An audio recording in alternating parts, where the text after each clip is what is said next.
娘娘，娘娘，您最爱吃的榴莲。哎呀，我实在是受不了了啊！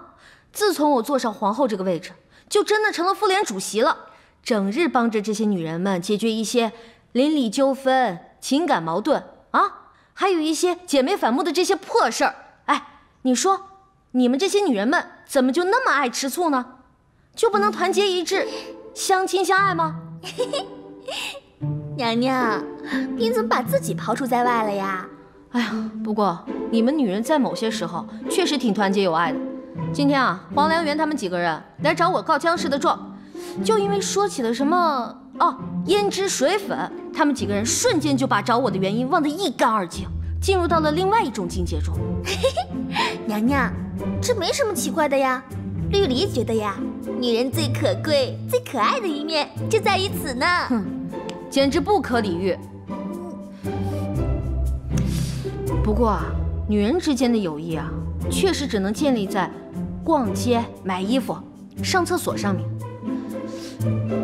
我既然想让后宫的女人们团结一致，又不能整天让她们上厕所，也许我能让她们处在一个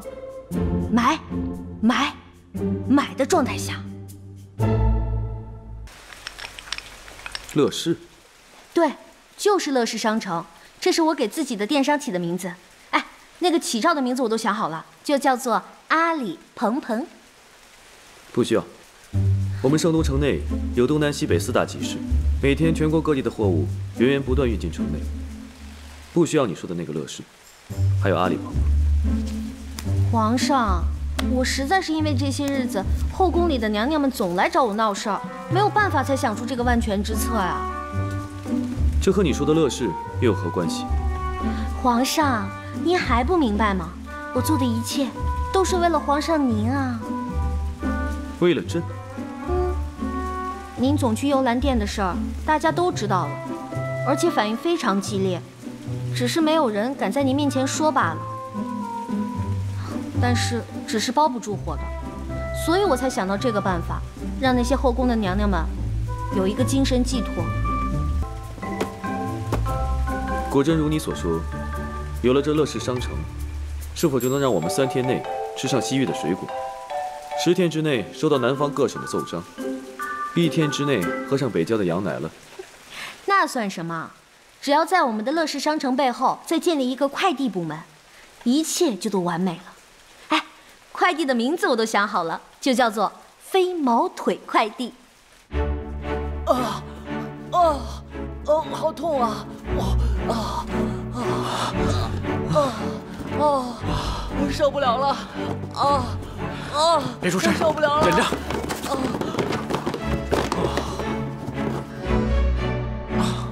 疼死我了，九哥！我的手已经不是我的手了。何止是你的手啊，我的手也不是我的手了。你说皇后想起什么来了？这样写下去会把咱们给累死啊！这件事如果办起来还是挺有意义的。鹏鹏果然是个有雄才伟略的女子。唉，罢了，每个成功女人的背后都有我这种苦哈哈的男人。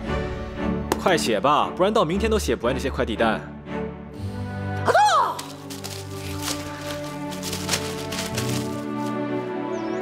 哎，这飞毛腿我倒听说过，可这乐视商城是什么呀？准是皇后娘娘为了讨好皇上，使出了什么新招啊！哎呀，管它是什么啦！听说卖的东西又便宜又好，这不就够了吗？就是嘞，凭着俺们和皇后娘娘的关系，她肯定会给我们贵宾待遇啊！你很烦呢，干嘛要随人家讲话了啦？真是的！听人说，只有成为这为爱癖，才会享受这样的待遇。我不管，反正我要成为第一个为爱癖，你们谁都不可以跟我抢哦！没有人跟你抢，你本来就是个屁！我才不是，你就是个屁！今晚务必要把这些货给分发完毕。赵王放心，今晚您就歇着，什么都不用做，兄弟们一定帮您完成任务。孺子可教，干活吧。我先眯会儿。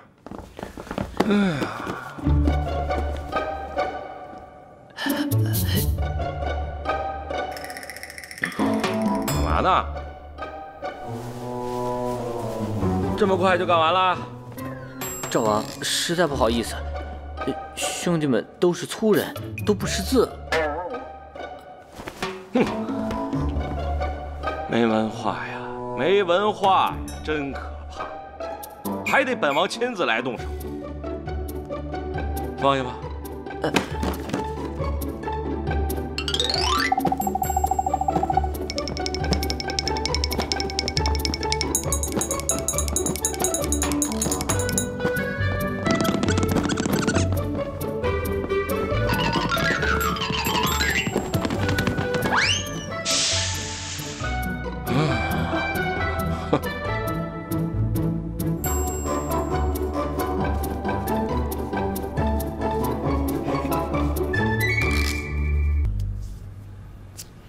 鹏鹏，哎，我最近听说你那个乐什么商城来着，办得不错。乐视商城。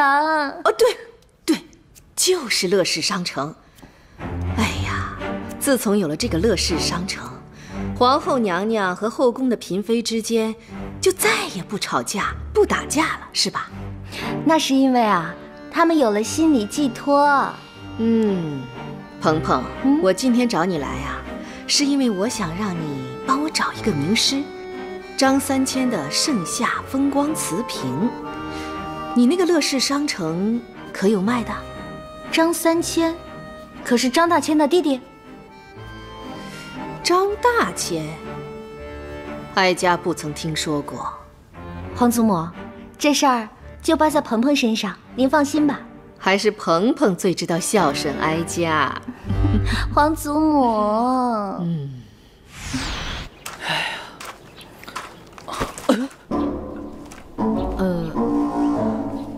今儿的天气不错啊。今儿这天儿实在是太热了。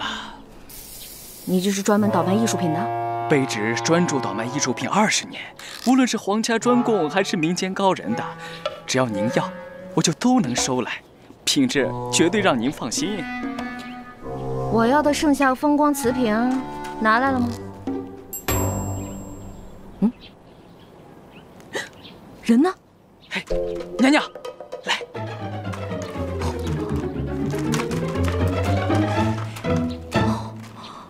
货呢？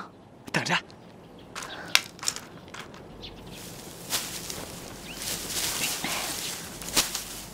快点。娘娘，这就是您要的盛夏风光瓷瓶。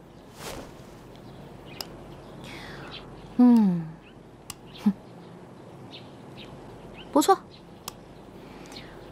还有什么好货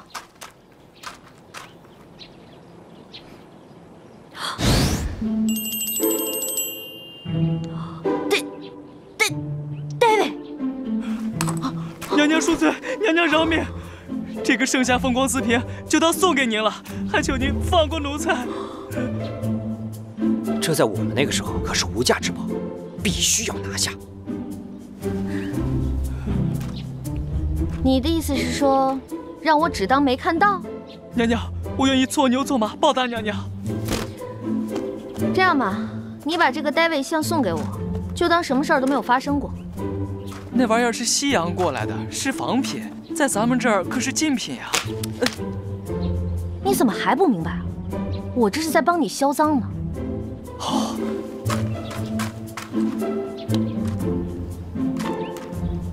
娘娘，谢娘娘大恩大德。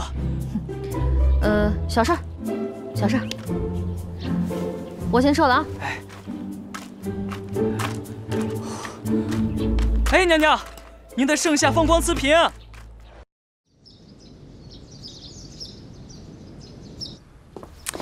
哎呀，放哪儿了？啊？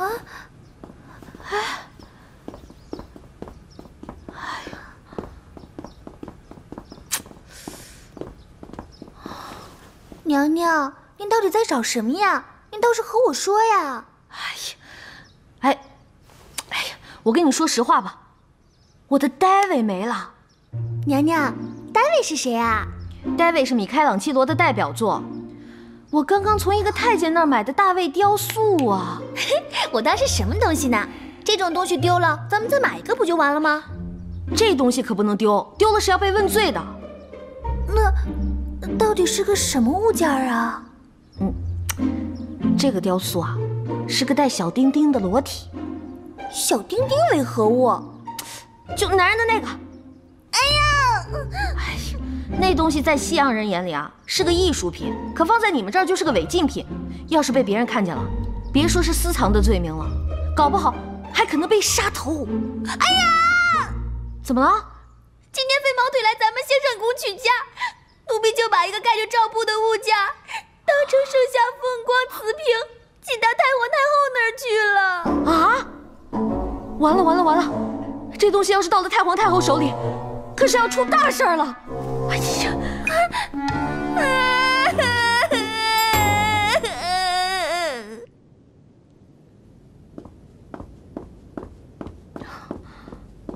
哎呀，谁？女神姐姐，你怎么来了？杨言，快告诉我，刚到的快递放哪儿了？在这边呢。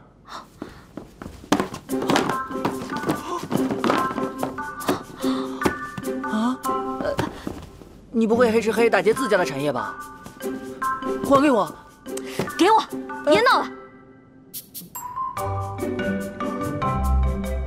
哎呀，我寄错东西了，赶快帮我找！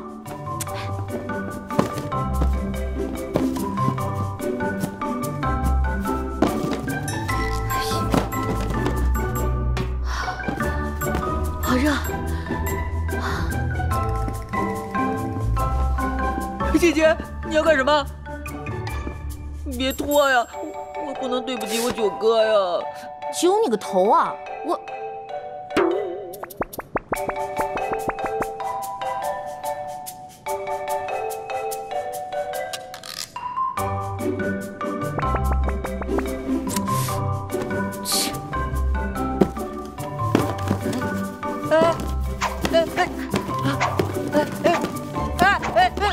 姐姐，这都弄乱了！姐姐，我打出血来了！血啊！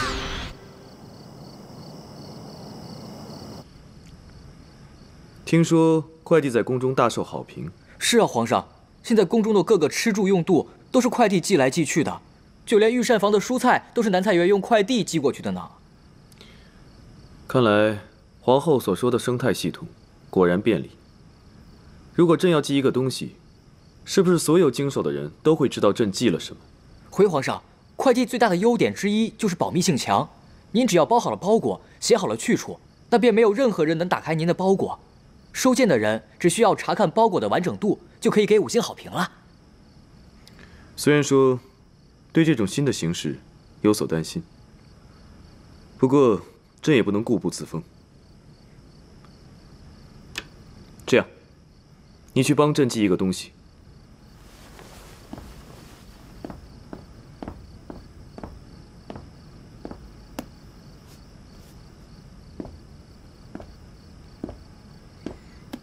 送到的时候带句话：见物如见人。是，皇上。报！皇上，有您的急件，请签收。下去吧。是，皇上。皇上。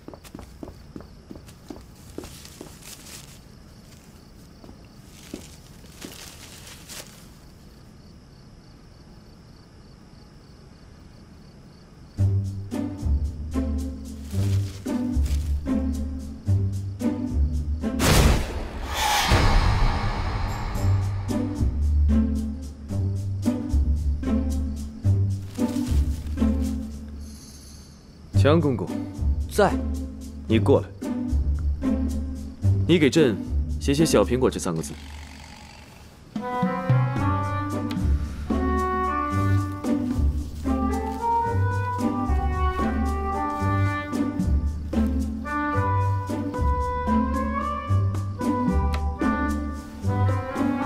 背过身去。哦，没朕的允许，不许转过来。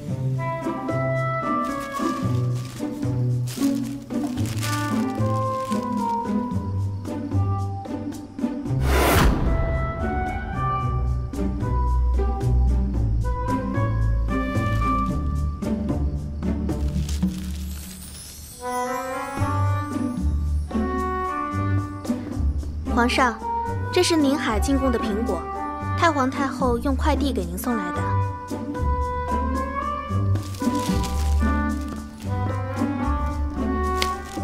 苹果，又是苹果，扔掉！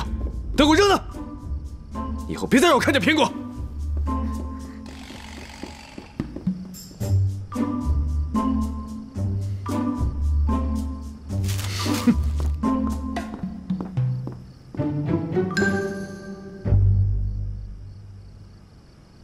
皇上，皇上，奴才能转过身了吗？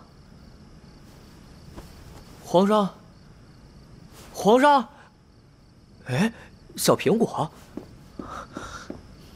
皇上不吃我吃。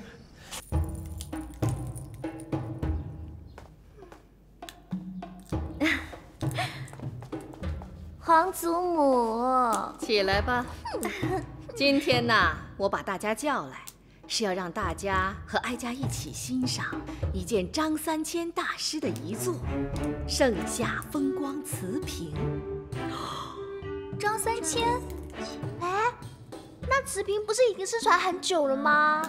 哀家也是因为机缘巧合，偶然间得到了张大师的这件作品，想必是瓷瓶本身也愿意让懂得的人拥有和欣赏它吧。啊，皇祖母，既然这个瓷瓶这么珍贵，今天来了这么多人，万一不小心谁碰碎了，那可怎么办啊？哦，再好的作品，也要拿出来跟大家一起分享啊！拿上来吧。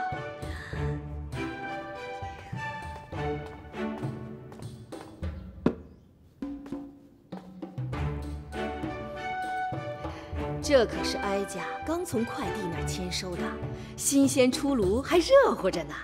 哀家还没来得及看，就是为了在这样的一个时刻和大家一起欣赏。准备好了吗？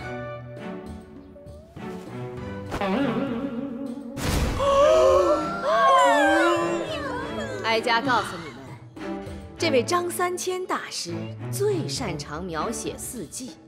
而这个盛夏风光瓷瓶，又堪比春光无限。怎么样，哀家的瓷瓶把各位都惊艳到了如此的地步，让哀家也好好欣赏欣赏它。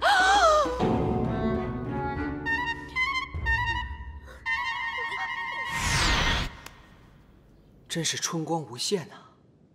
这下出事儿了，我该怎么办呢？大胆！这不是哀家要的瓷瓶。来人呐，去查清楚究竟是怎么回事。是太皇太后。还不赶快把它拿走！是。哎呦，哎呦，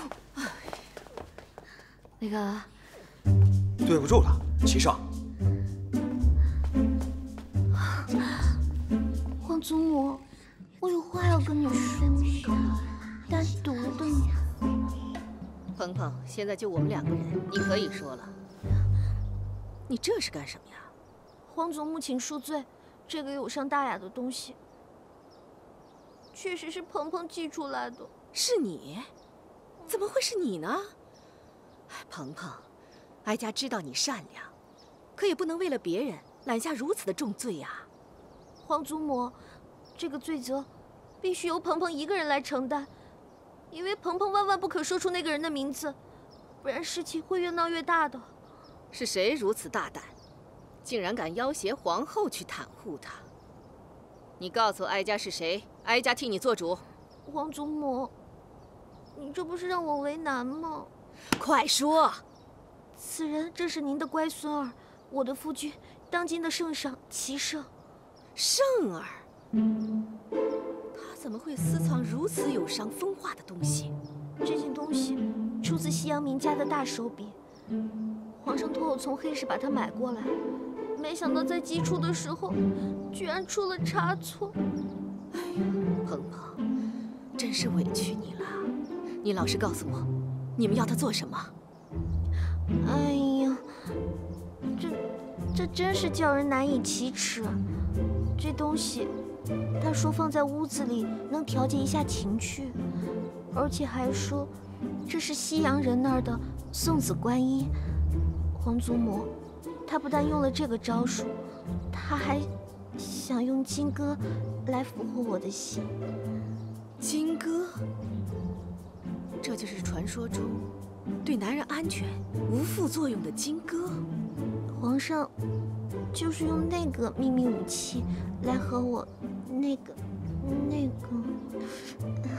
啊，那这个事情就不怪你们了，你们也是为了皇家延绵子嗣啊。是啊，为了生孩子，我们也是蛮拼的。好了，关于慈嫔的事情，哀家会吩咐下去，就不让他们再查了。你们也要让哀家赶紧看到你们开花结果呀！谢谢皇祖母。皇祖母知道了，谢谢皇祖母。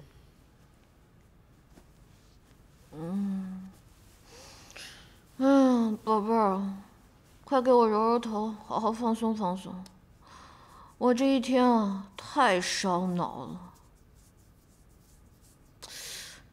今天啊，还好是我急中生智，哎呀，才躲过这劫。你说这皇上有时候也挺顶用的哈。哼。把东西放下，先退下吧。是。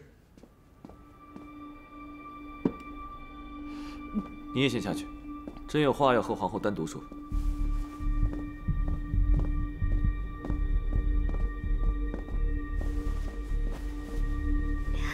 皇上，这是何物？为何皇祖母说要物归原主，还说只有单独和你在一起时才能看？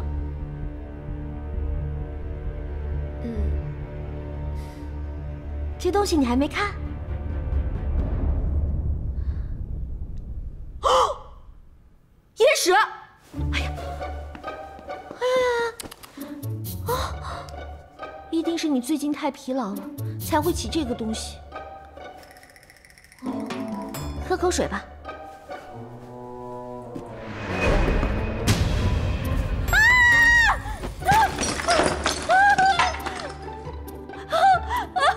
天哪！太后送我的送子观音啊！什么玛利亚大慈大悲，什么玛利亚饶命啊！罢了罢了。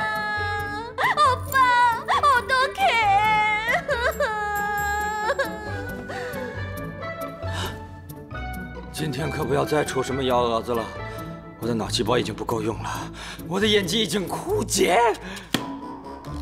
这是寄给你宫中的小苹果的，错寄到朕的宫中。这次快递出了如此多的差错，你自己看着办吧。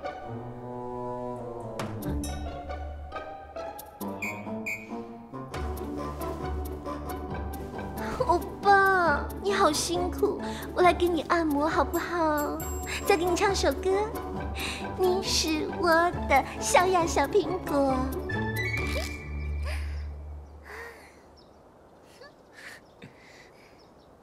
你喜欢小苹果吗？你挤我干嘛？我问你，你喜不喜欢小苹果？不喜欢，我喜欢吃梨。我不是说水果里的苹果，我是说诗里的小苹果。管它湿的干的，是苹果我就不喜欢。嘿，我偷偷告诉你，有一天我偷吃了娘娘的榴莲，嘿，我才发现原来这世界上最好吃的水果是榴莲。我也偷偷告诉你，有一天我也偷吃了皇上的榴莲，我都吃吐了。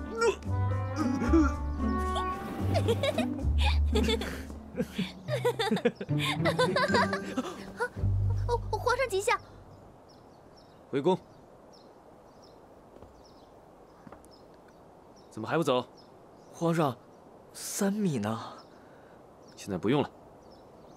奴才谢主隆恩。回去我偷皇上的榴莲给你吃啊。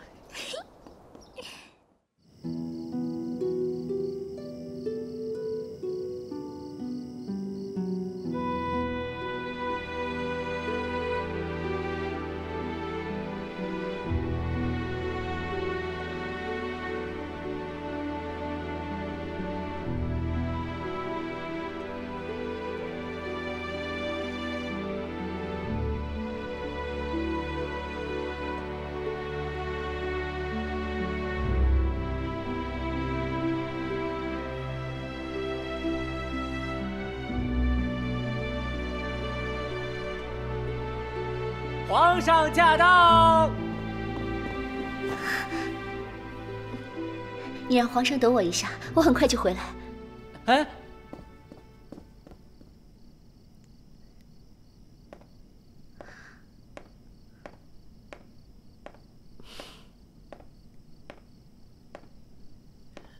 皇上他人呢？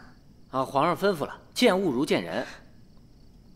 你这个人好坏好坏的，害得我以为皇上来了，白让我打扮了这么许久。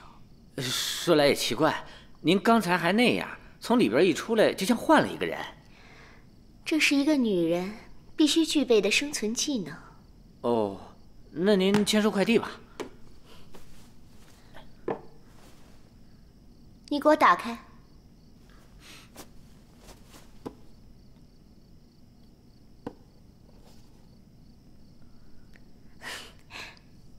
皇上待我可真好，居然送我佛手柑这么贵重的水果。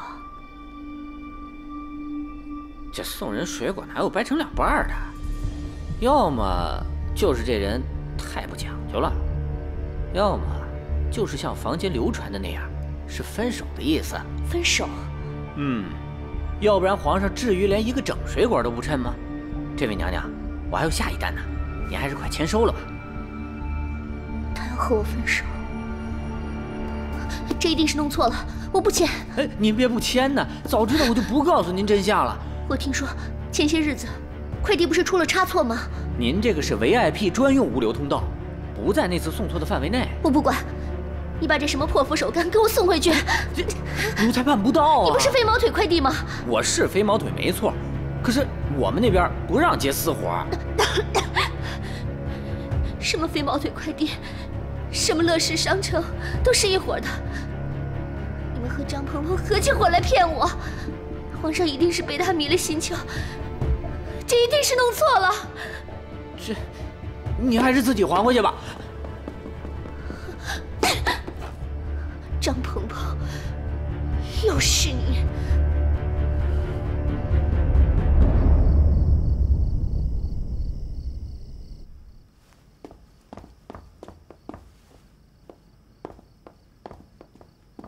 收拾的怎么样了？给太皇太后请安。起来吧。你们两个是他们最信任的人，而哀家又是他们的长辈，他们努力了这么长时间都没有结果，咱们可得帮他们一把。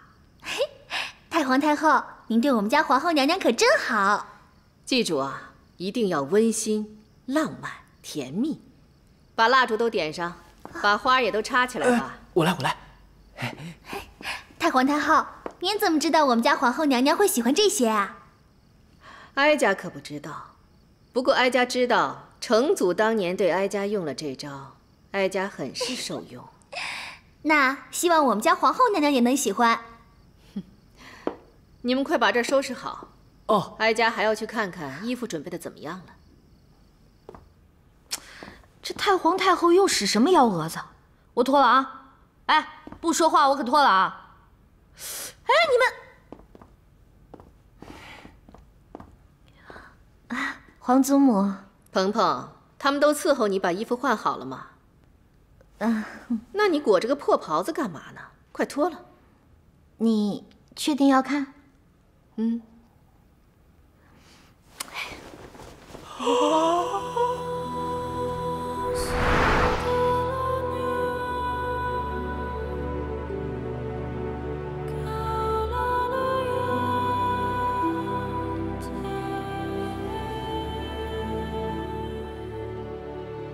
哀家终于明白了，当年成祖是如何被哀家倾倒的。哎，皇祖母，您确定这衣服是您亲手设计的？当然了，要不皇祖母怎么会让你来当模特呢？鹏鹏，我告诉你啊，我最近对这个服装设计呀特别感兴趣。我还让人家从西洋给我请来了个裁缝，裁缝叫什么来着？叫维多利。维多利。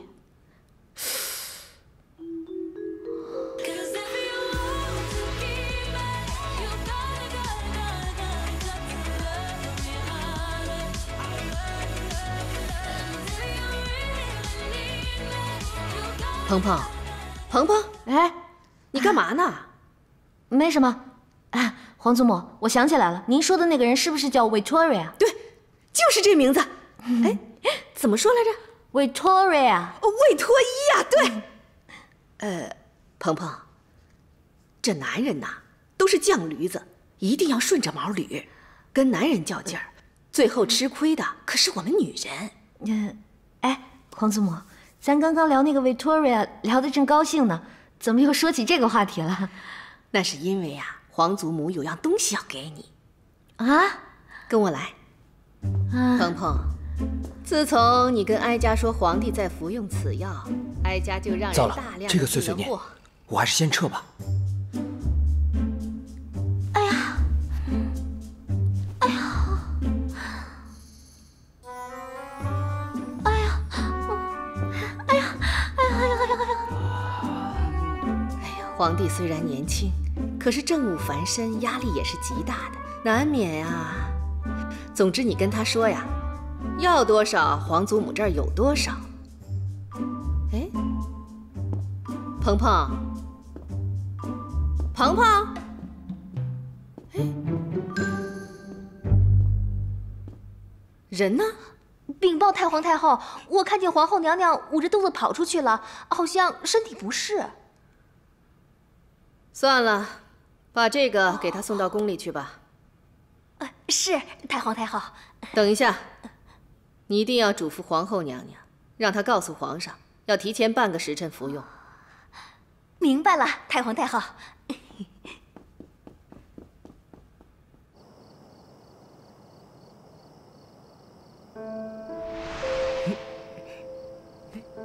今晚的星星可真多啊！是啊，只盼着这天上的星星能保佑皇上和皇后娘娘圆圆满满。你说这天上的星星，哪个是你，哪个是我呀？有时候我就觉得我们家皇后娘娘和皇上就是天上的织女和牛郎，而姜氏就是万恶的银河。人家跟你说话，你有没有在听吗？说什么呀？我警告你啊，你可别对我起什么歪心眼儿，你可别忘了自己的身份。我什么身份？我可是总管级的太监。什么级都白搭，再是总管你也是个……就不用我多说了吧？你凭什么歧视我？皇上都已经昭告天下了，歧视残疾人那是触犯律例的。我虽是太监，也是有尊严的，也是有我自己的感情的。我没有瞧不起你，我只是瞧不上你。皇上吉祥。是谁瞧不上咱们家强公公啊？皇后有何要紧事？要把朕这么着急叫来？皇上，您去了便知。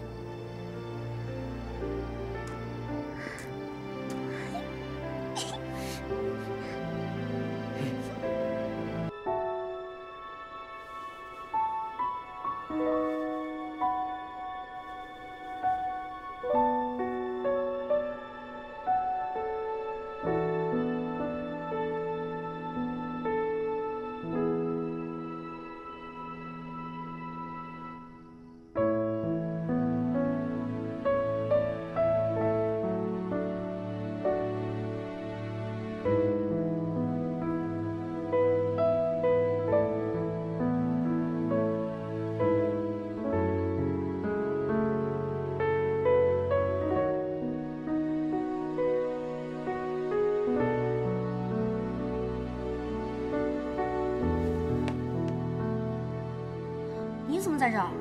不是你叫朕来的。我？你找朕商讨要事，为何要穿成这副样子？是皇祖母让我穿成这样的。编谎话也不编得像一些。这是皇祖母亲手设计的衣服，让我帮她试穿。她已经去找女画师了，说要把画像画下来，让我在这里等她。那这蜡烛呢？这蜡烛，她说是要搭配衣服的色调。朕刚才还疑惑，为何是李公公来通知朕，说你有要事要与朕商讨？唉，原来啊，我们俩都被那和蔼可亲的皇祖母给骗了。何为骗？他老人家也是一片苦心。我们这些做儿孙的，竟让他如此费心。难怪他之前跟我说啊，你是头毛驴，我还觉得奇怪呢。什么毛驴？说你是倔毛驴。我是毛驴，那你是什么？我啊，我是野马呀。爱上一匹野马，可我的家里没有草原，这让我感到绝望。董小姐。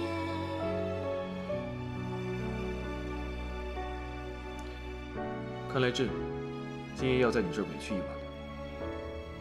哎，你先跟我说清楚，为什么是委屈啊？哎，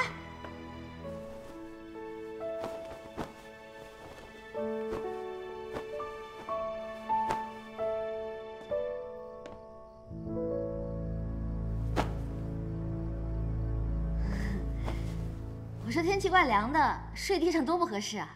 你睡这里。我？好，好，好，我睡就我睡。反正啊，你是我兴盛宫的客人。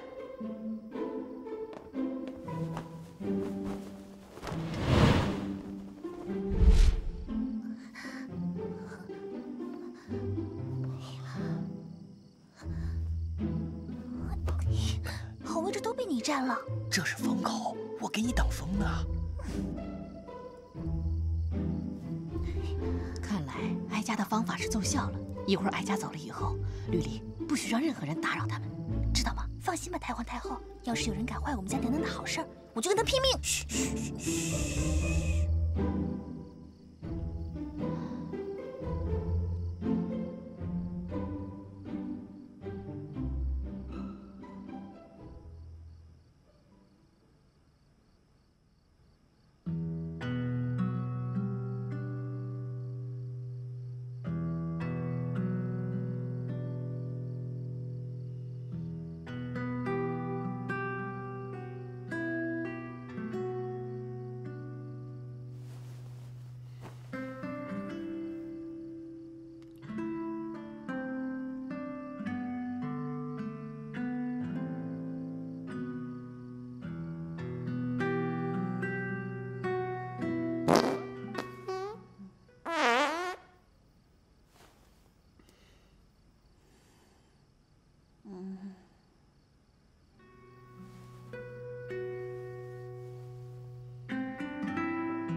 绿篱，我有要紧的事通报皇上，麻烦你进去通报一声。讨厌，走开。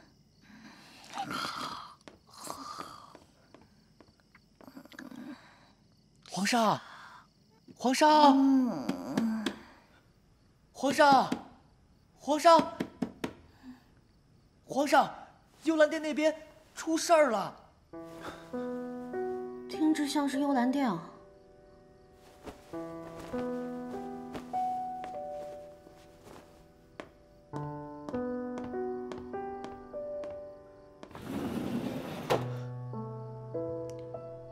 何事？是将士。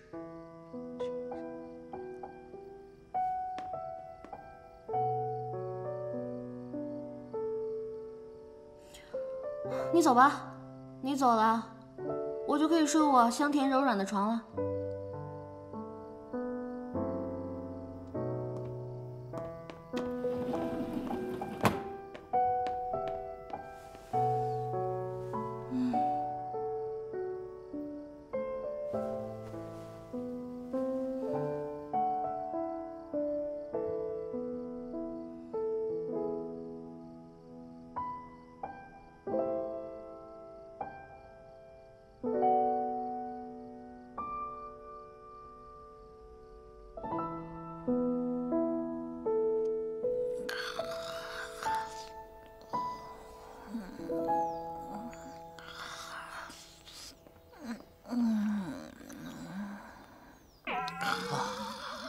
玉梨，玉梨，啊，好恶心呐！蹭了我一手哈喇子啊！玉梨，谁敢坏我们家娘娘的好事，我跟他拼命！杨公子，怎么是你啊？不是我能是谁啊？一大早上的谁啊？来的正好，这是九哥让我给你的。怎么冷不丁的送来这么一个玩意儿？这是九哥特意找人做的，金的，说是只有黄金才能代表他的心。他是同意了，那他为什么不自己送来？还不是你那个快递害的。自从他负责快递之后，整日都在忙，哪有空见你啊？东西我收下了，他的心意我明白了，你回去告诉他，快递的工作会慢慢走上正轨的，叫他不要太辛苦了。等一有时间呢，我就过去看他。娘娘，那就先告辞了。嗯。哼。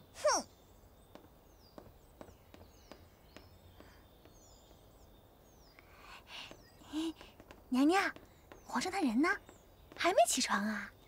昨天晚上被叫去幽兰殿了。幽兰殿？不可能啊！我昨天明明在这里守夜的。让你这个睡神给我守夜，别把自己丢了就不错了。这个东西啊，来得太是时候了。娘娘，您这话是什么意思呀？今天早晨我还在想，昨天晚上那一出，算是让齐生的心计显露无遗了。他迟早是要把江氏扶正的。如果在这个时候还不为自己打算，不就如同在等死吗？娘娘，那跟这个三角有什么关系啊？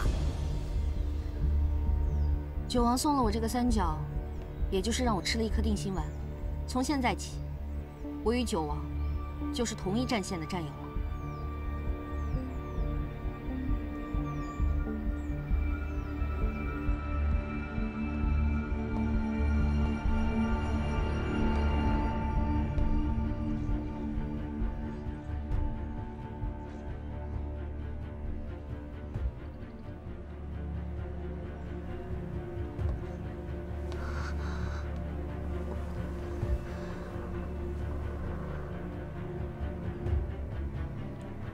朕下了早朝便来看你了，你可还好？妾身并无大碍，现在陛下来了，妾身就感觉好很多了。你放心养好身子便可，其他的事情你不必想太多。映月，还有个不情之请。你说便是。这几日我事不长便会难受，看见陛下就会好些，还希望陛下能多抽些空闲，到幽兰殿里来看我。你既然提了，朕又怎会不来看你呢？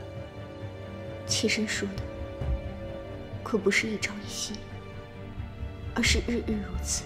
这是朕的责任。朕若是拒绝你的要求，倒显得朕是个薄情寡义之人了。自映月7岁那年，第一次见到陛下，就知道陛下是个有情有义之人。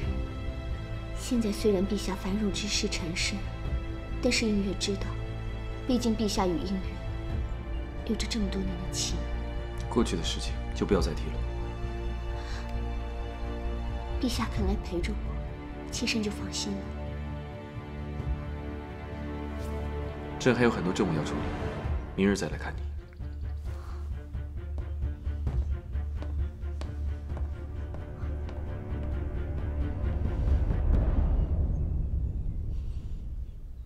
挂哪儿呢？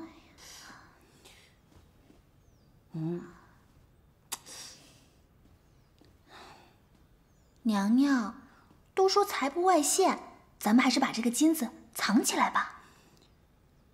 宝贝儿，这你又不懂了吧？这叫卧薪尝胆。这东西啊，会时刻提醒我的人生目标，做我的指路明灯。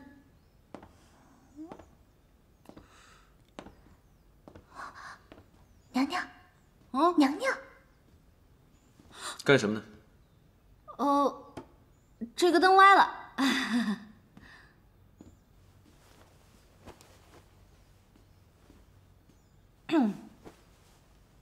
朕在你这儿坐会儿便走。怎么着？昨晚没睡好，跑我这儿补回笼觉来了？你说话能不能不要如此夹枪带棒的？对不起啊，皇上，如果你喜欢听那种撒娇妩媚的话呢，麻烦您出门左转幽兰殿去。这个呀，我真不会。朕本来是想向你道歉的，昨晚确实是有要紧的事情，突然离开，是迫不得已。你既然如此，朕这就走了。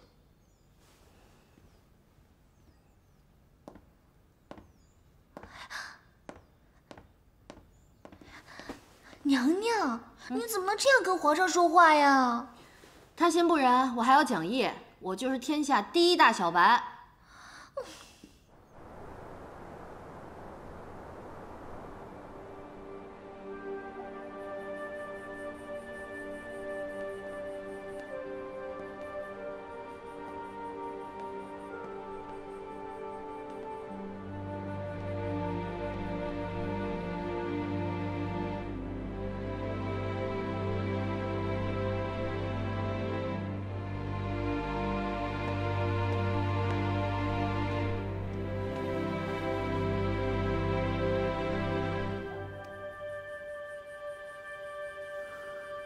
太医已经处理过伤口了，妾身现在已经好多了。你为何要做这样伤害自己的事情？妾身觉得对不起陛下。此话怎讲？臣妾怀了陛下的孩子，太医说已经有3个多月的身孕了。是因为对不起陛下，妾身知道，现在这个时候来这么个孩子，就是给陛下添麻烦，所以妾身才想，不如和这个孩子一起死了算了。你说的这是什么话？映月明白，陛下留映月在这空中调养，已是极大的恩赐。可如今这个孩子，是所有人都容不下的呀。你放心，朕定会尽力保全这个孩子。陛下保了他又能如何？他活在这世上，只是一个无名无分，连和自己的爹都无法相认的可怜孩子。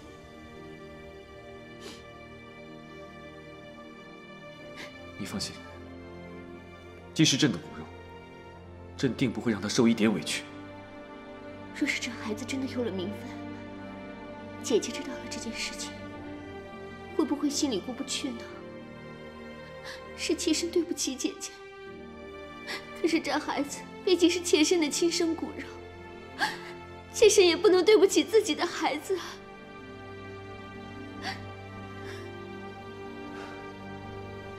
皇后那里，朕会亲自去说的。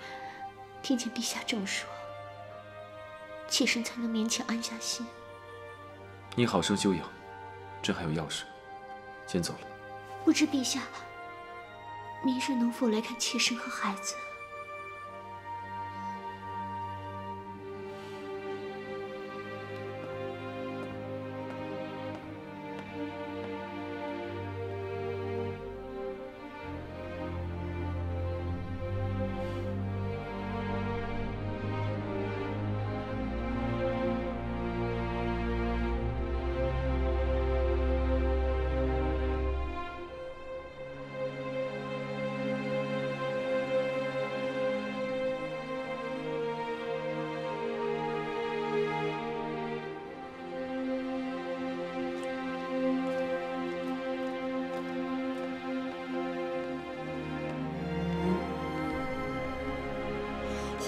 不必通报，朕这就走了。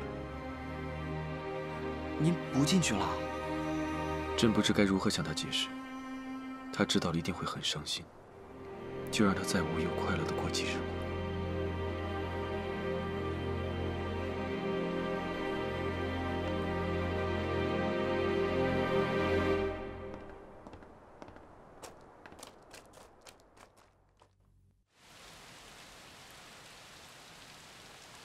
两只小蜜蜂呀，飞到花丛中呀，飞呀，么么，飞呀，啊啊，飞呀。张太医到。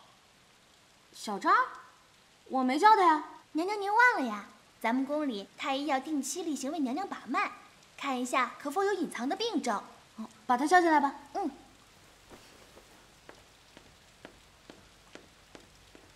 张太医，您这边请。微臣给皇后娘娘请安。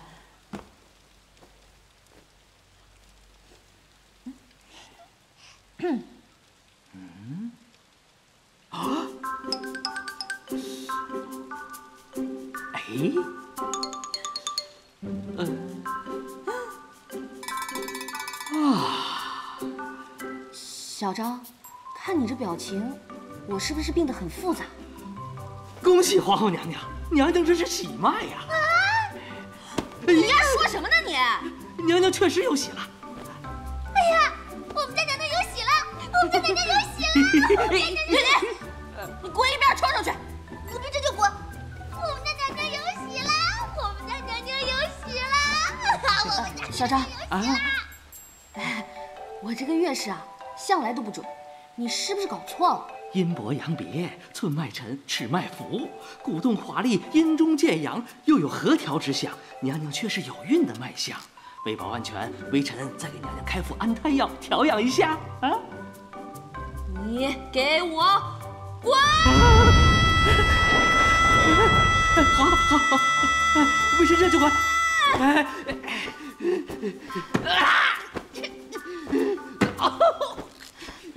呦！滚！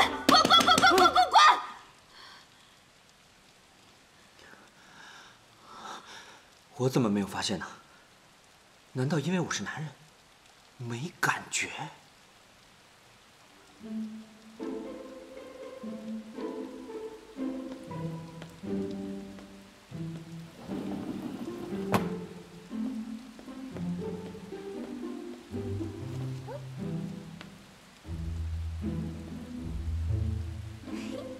娘娘，您该起来了，快起来吃点东西。我已经没有脸在这个世界了，让我逃避一会儿吧。那我可先走喽。娘娘，我先下去了。站住！你手里拿什么东西啊？没什么。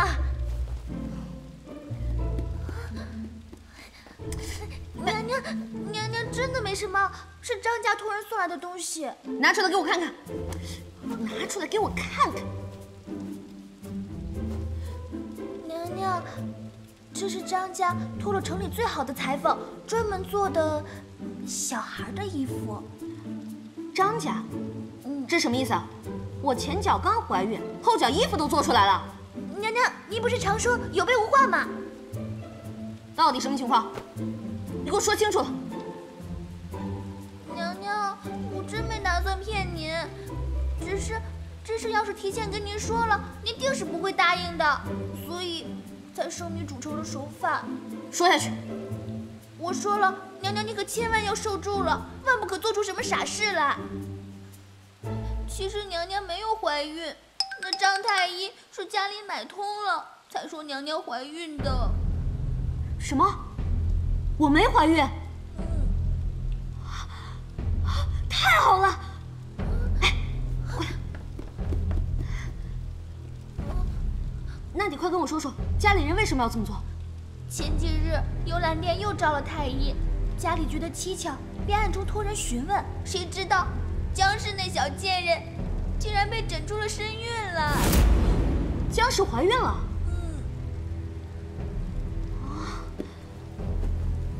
难怪皇上前段时间去幽兰殿了，原来是为了这事儿。娘娘，你可一定要忍住啊！就算是打掉了牙齿，也要活着写，往肚里咽。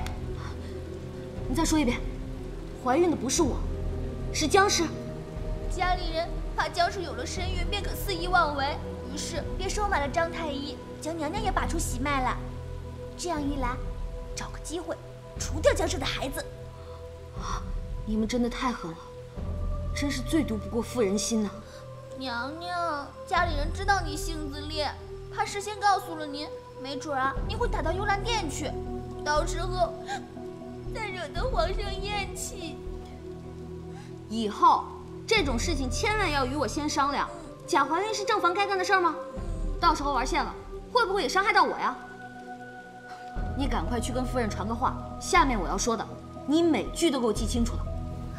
娘娘您说。第一，江氏肚子里的孩子必须保住，这件事情我另有安排。第二，齐胜不是傻子，赶紧叫家里想办法，把我肚子里这个假货名正言顺的拿出去。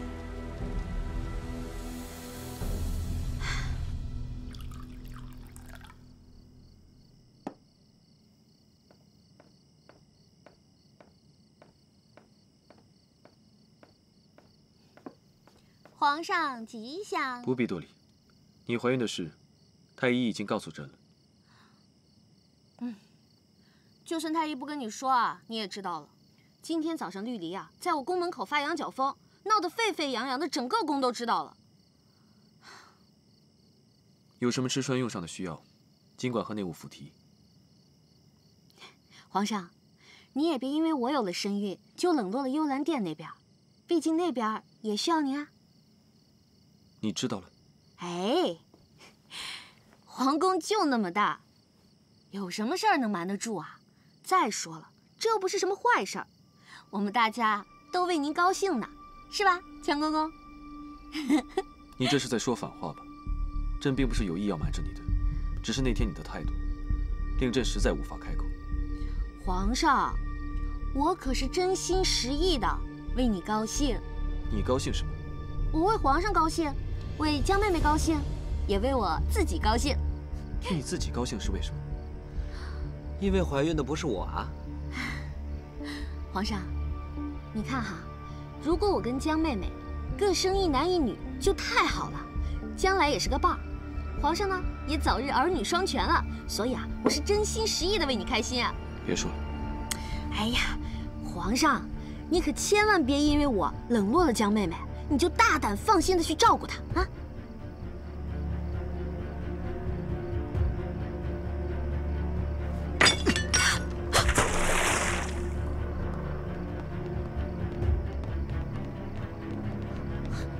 娘娘，您没事吧？有没有伤到？快让我看看。没事。齐胜啊，这是在和自己发现。皇上真的没有打您吗？刚才动静那么大，快让我好好看看。没事儿。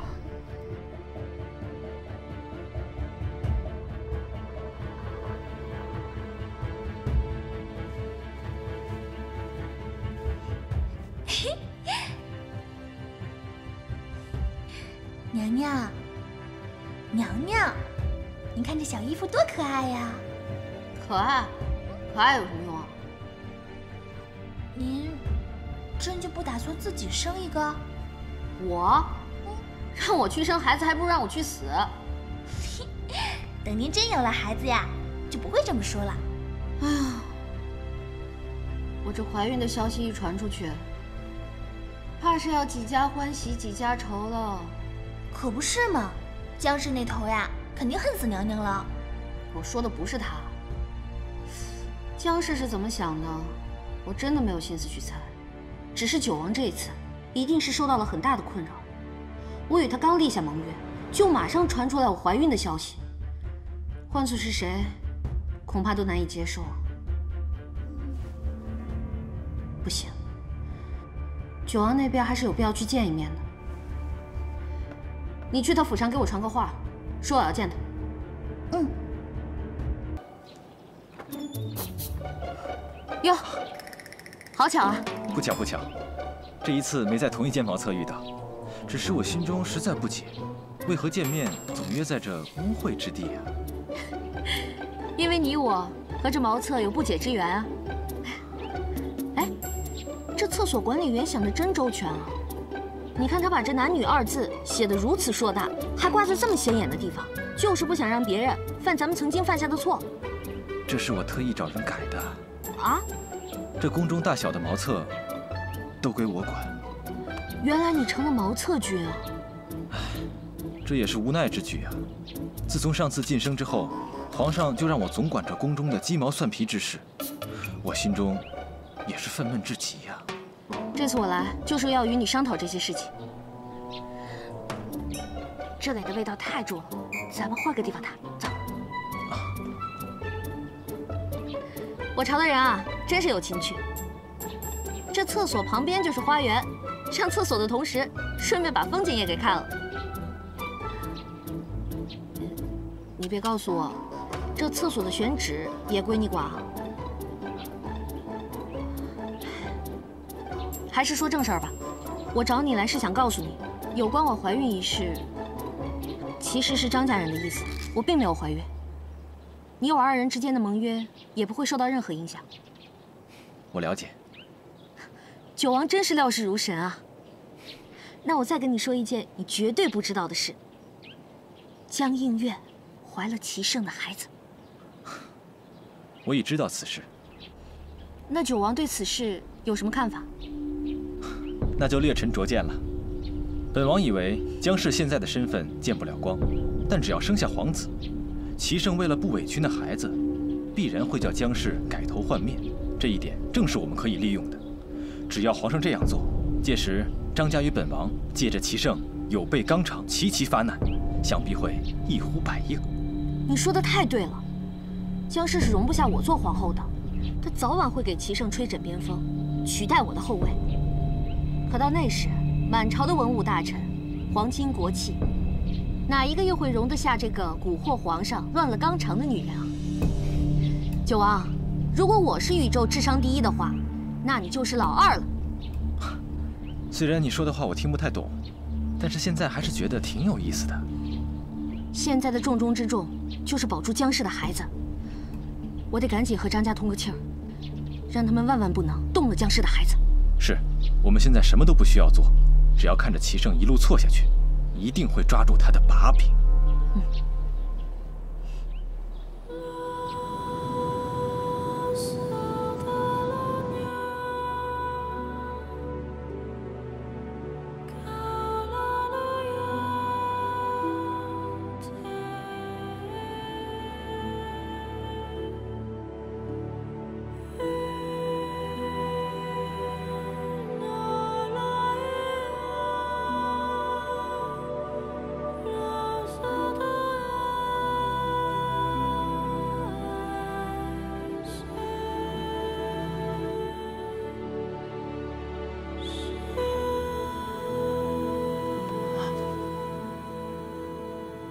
哇！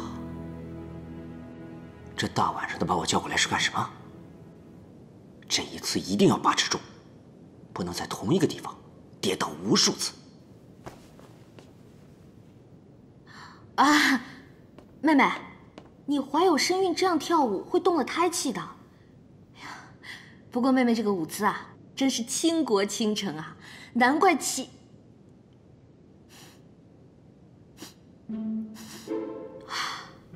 什么味道啊？好香啊！哇，好香啊！这把我迷的是五迷三道的。这个是决明子、薰衣草和龙涎香制成的，有安眠的功效。妹妹最近睡眠不好？自从妹妹怀孕以来，我夜夜都睡得很好。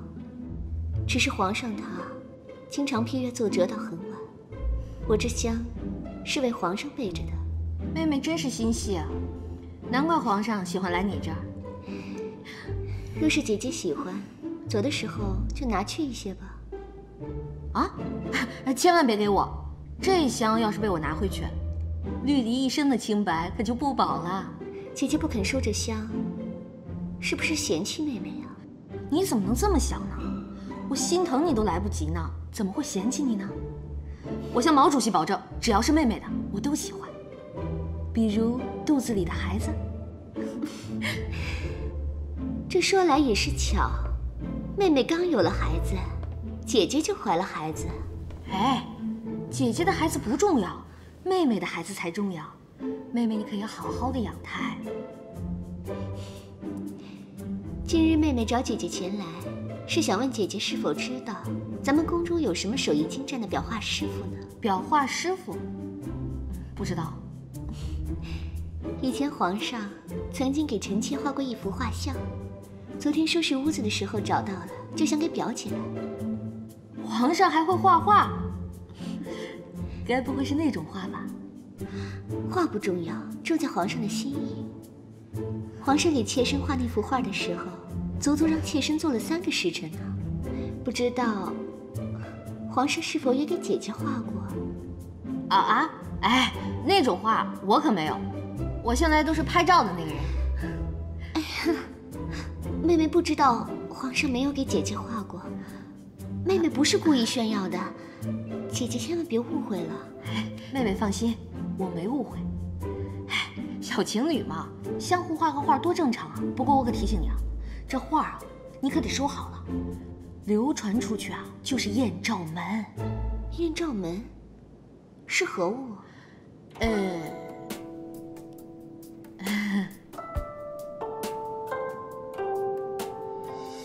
哎呦，僵尸把画给丢了，那可是恶有恶报。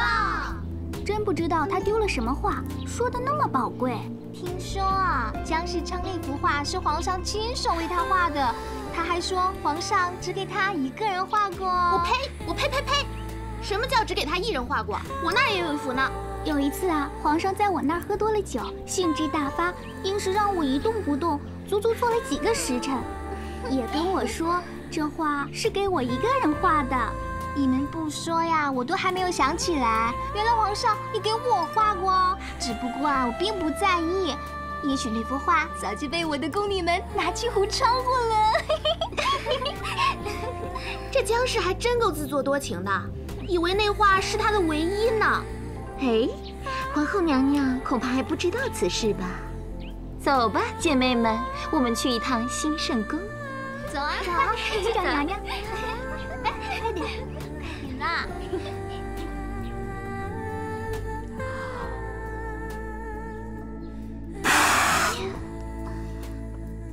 我偷他画像哟，看来娘娘果真是不知道呀。这僵尸早已把幽兰殿闹得人仰马翻了，说是皇后娘娘偷了她的画像，嚷着要见皇上呢。他爱见谁见谁，他见天皇老子我都不怕。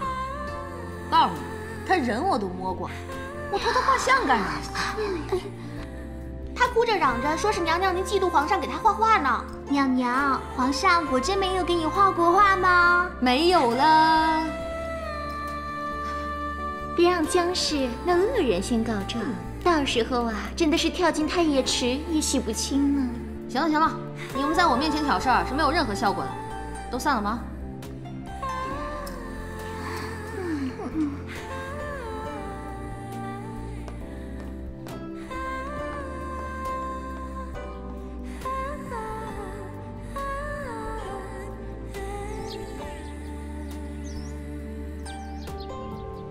哎呀，你就告诉人家嘛，人家好不容易才来求你一次。不是我不说，是我真不知道啊。皇上正在书房里安排人手探查此事，结果还不得而知呢。那你知不知道，僵尸丢的是什么画像啊？为什么我们家娘娘就没有？其实这画没有也罢，你回去告诉皇后娘娘，这事儿不用放在心上，因为这画像几乎我们后宫里人人都有一幅，就连我也有一幅呢。啊，你也有？上次皇上喝醉了，就给我也画了一幅。人家也想让皇上给我画一幅画像啊。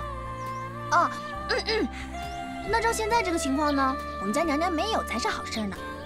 这画像也不是什么稀罕物件。我这就回去告诉娘娘。绿，这个卸磨杀驴的丫头，就不能和我多聊两句吗？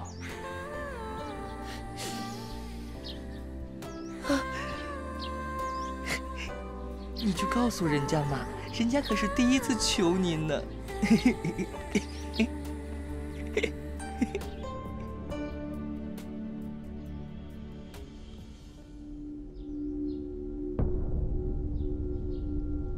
皇上，您找臣弟来，不知所为何事？九弟最近不忙吧？虽不是要紧的差事，却被繁杂的小事缠身。像御花园中种植草木的种类，这一季宫中所需要的蔬菜是从南菜园送来的，还是西郊菜园的，都等着臣弟来定夺。看来你平日里倒是清闲。并不是什么容易的差事，越是小事，越是劳神费力，恐怕臣弟多有疏忽。不过区区琐事罢了，怎么就难倒你了？是不是觉得一身本领无处施展？臣弟并无此意。既然如此，朕现在就派给你一件能施展拳脚的差事，不知九弟愿不愿意？皇上交给臣弟的差事，臣弟定当肝脑涂地。幽兰殿那边，江氏的一幅画像是丢了，你去查查此事到底是什么情况。臣弟遵命。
九哥，九哥，你猜怎么着？别着急，喝口水，慢慢说。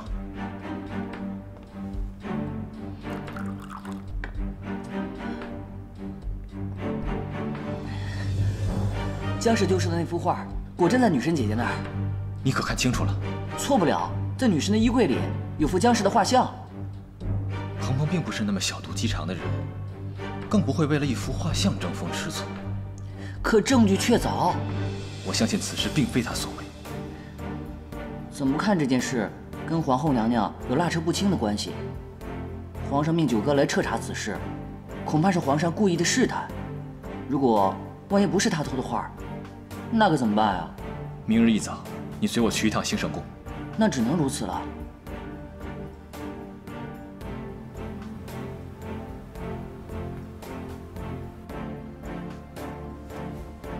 果然如您所料，皇上派去查案的人夜访兴圣宫了。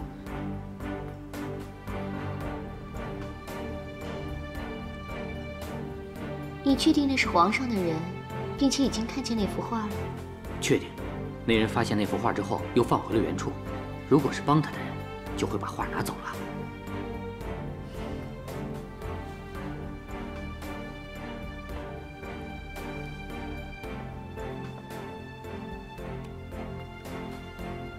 我说过，事成之后，定会重金谢你。娘娘，您把我想成什么人了？我当初接下这单私活呀，也就是觉得娘娘您的遭遇我太看不下去了。我这辈子算是与情无缘了，所以呀，想帮助娘娘您和皇上破镜重圆，促成一对好事。希望一切如你所愿。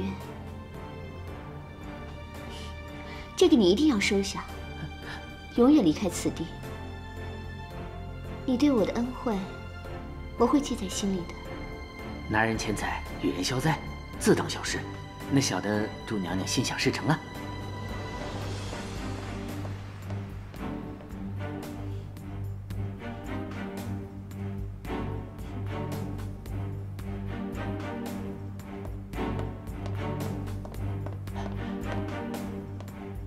皇上，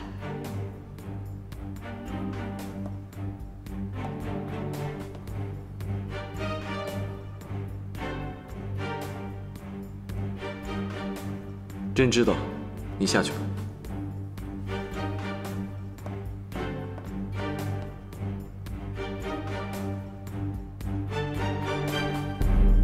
两只小蜜蜂呀，飞到花丛中呀，飞呀，飞呀，飞呀。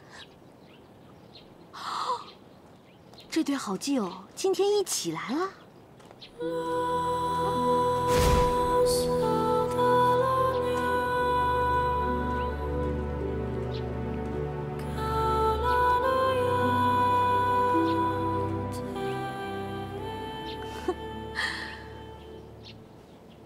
今天这么闲啊？你们两个手牵手一起来，该不会真是有一腿吧？姐姐，你说什么呢？我们两个是纯洁的。哟，不知娘娘平日里对字画可有偏爱？哎呀，我小时候啊，画苹果像梨，画鸡像鸭。怎么突然问这个呀？江世舅的画就在你的药柜里。胡说！怎么着？没完没了了？我是干那种偷鸡摸狗的事儿的人吗？他说的也许是实情。绿蝶，你去我柜里看看，有没有他们说的话。本王是相信娘娘的，可是皇上命本王彻查此事，总要有个交代。对了，我顺便提一句啊，作为一个女人，你白天不注意言行也就罢了，但夜晚对一个女人的前途来讲太重要了。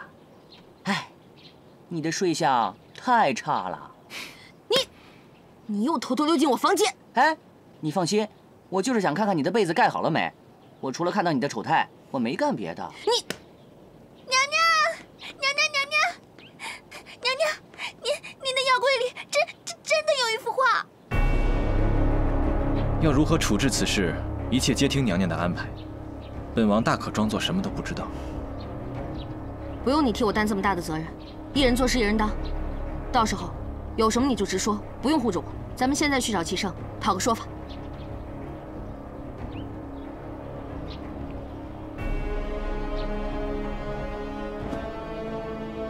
看来，我命九弟查的事情是有结果。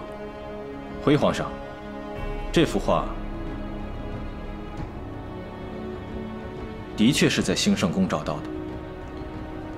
皇后，可有什么话要说吗？我这个人最讨厌被人冤枉。我跟你说啊，你们谁也别想黑我。这幅画确实是在我宫里找到的，但不是我偷的。你可有什么证据？证据没有，要命一条，你看着办吧。你倒是破罐子破摔起来了，难道要让朕自证清白？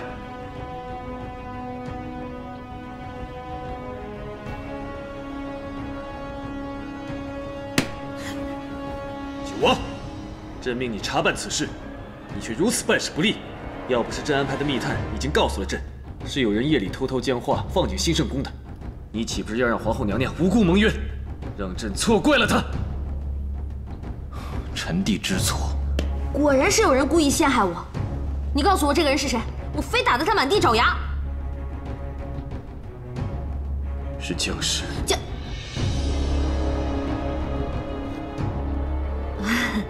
想必是妹妹记错了。这件事到头来也算是真相大白，我也没什么损失。皇上，您千万不要责怪妹妹了。如何处置，我自有分寸。哎呀，处置什么呀？还不是你那幅画闹的。你说你又不是张大千，干嘛到哪儿都留幅画呢？朕是在练自己的丹青技艺吧。以后啊，你不管到哪儿，只要在那门上刻上“齐圣到此一游”就行了，用不着画画那么麻烦。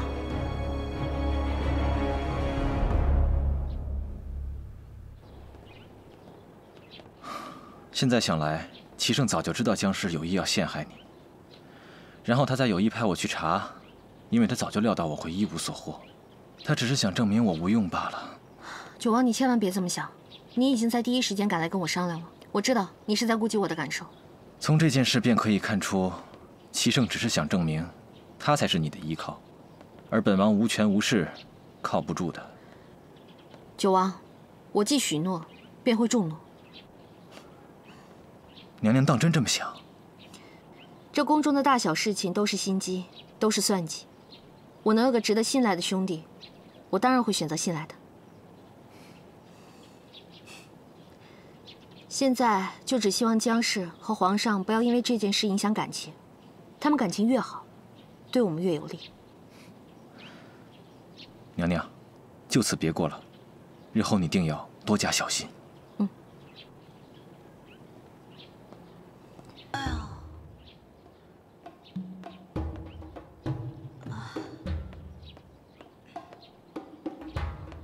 娘娘，该喝药了。先把宋太医的药停了吧，咱们是时候计划一下，该出演那场流产的戏了。娘娘，你可真想好了，要是姜氏真生了皇子，可就……我现在就是要力保她顺顺利利的生下皇子，谁要是敢坏了她生孩子的大事，我跟谁急？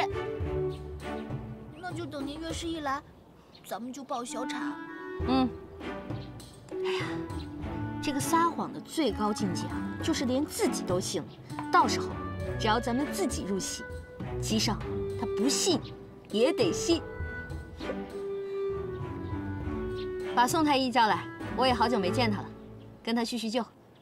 宋太医，娘娘，自从上次你把他暴打了之后，他心里留下了深深的阴影，已经出家当和尚去了。啊？奴婢还是去把张太医请来吧。去吧去吧。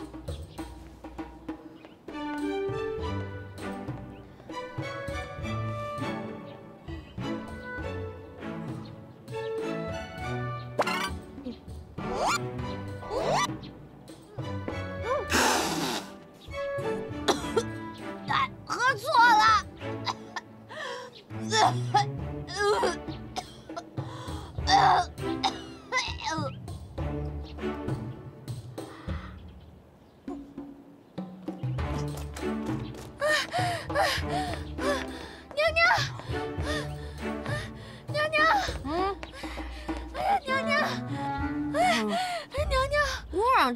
注意点仪态。娘娘不好了！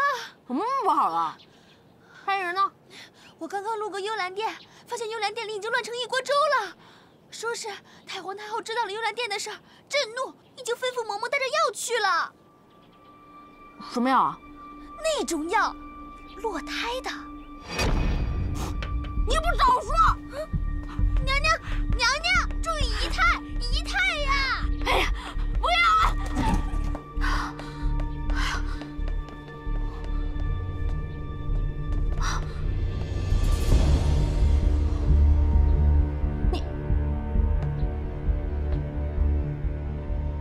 你喝了？你怎么就这么着急啊？你再等哥一会儿，哥不就来救你了？你救我？哎呀，我不救你谁救你啊？哎呦，这都憔悴成什么样了？乖，想哭就哭吧，哥是你可以依靠的肩膀。姐姐，你这是做什么？妹妹，我当然是关心你啊。这种事情我不是没遇到过。哎呀，我知道，刚掉了孩子的女人最需要的就是关心和照顾。来吧，给一个爱的抱抱。你别再这么假惺惺的了，这没有外人，你装给谁看？我告诉你也无妨，这药我喝与不喝都没什么两样。什么没两样？对我来说完全不一样。虽然你肚子里的孩子不是我的，但孩子没了，我可是最伤心的人。够了，你不要再装了。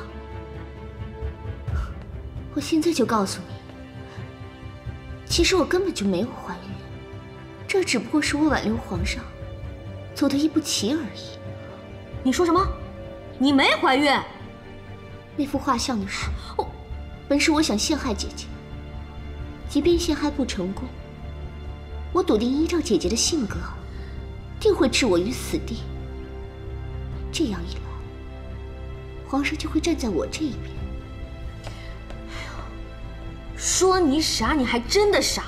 我关心你都来不及，我怎么会害你呢？正是你这种假情假意，害得我走到如此地步。想不到你对我百般热情和嘘寒问暖，反而让皇上高看你一眼。我现在已经是无计可施了。你无计可施？你这一假怀孕，我比你更无计可施了。行了行了，别哭了。齐胜不还老来你这儿吗？以后把握机会就是了。我好心劝你啊，男人都是自由的鸟，最烦被束缚。如果你想和你的圣上一生一世一双人，以后不要再用这种方式了。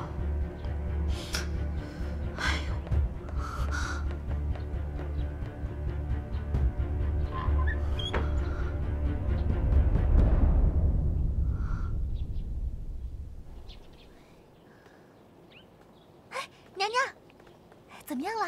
江氏她没怀孕。啊？你说什么？哎呀，她是用了小三的惯用伎俩制假怀孕，为了笼络齐生的心。嘿，太好了！这样的话就省了咱们的事儿了，也不用咱们杀生作孽了。我的宝贝儿，这对我来说算什么好事儿啊？娘娘，江氏她没怀孕，你怎么还失望了呢？江映月生不下孩子，我用什么借口来搞掉齐胜？现在看来，之前的所有计划都无法实施了。娘娘，来日方长，咱们以后再想办法吧。我们先回宫吧，太医已经在那儿候着了。也只能这样了，走吧。嗯。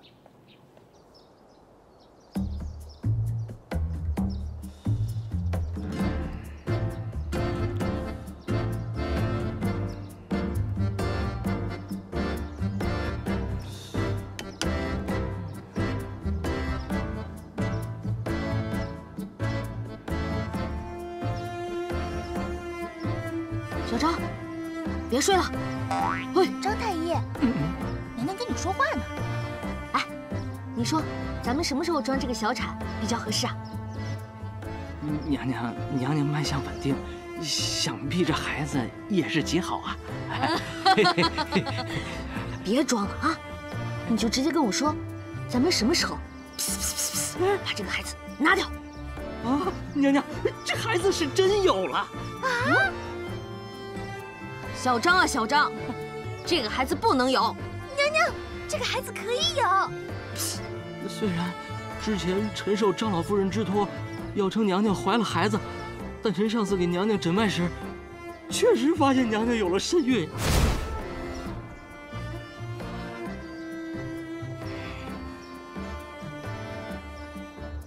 那你上次为什么不说？娘娘，臣和您如实说了呀。临走的时候，还嘱咐娘娘吃安胎药呢。臣也是如实向皇上禀报的呀。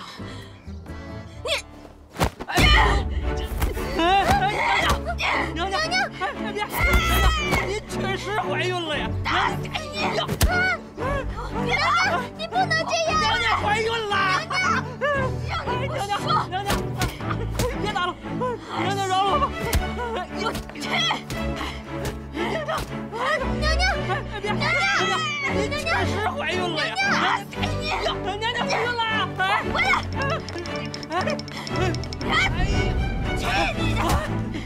娘娘怀孕了！这就是怀孕了！娘娘，哎呀，娘娘，这都怀上孕了，你怎么更心烦了呀？不可能，我跟齐胜根本就没有，我怎么可能啊？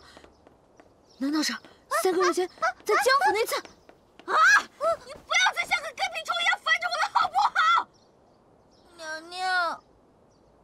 您真是太大意了，怎么一直没来月事，自己都没发现呢？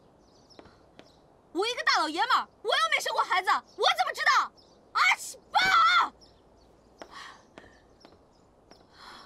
嘿，娘娘，那定是您底子好，没有什么害喜的反应。这次在江北遭了那么大的难，都没有动了胎气，说明这孩子是上天对您的眷顾，是命中注定啊！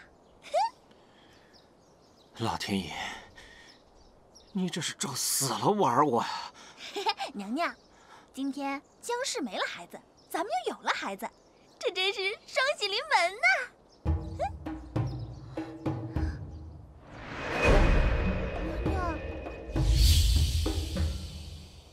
娘娘，您怎么了？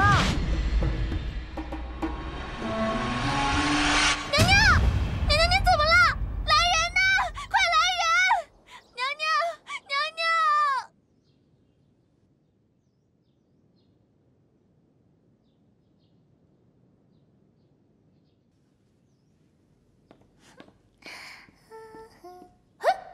娘娘，您怎么下地了呀？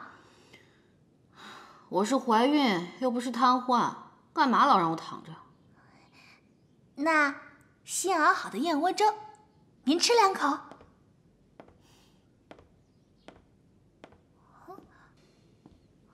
让朕来吧。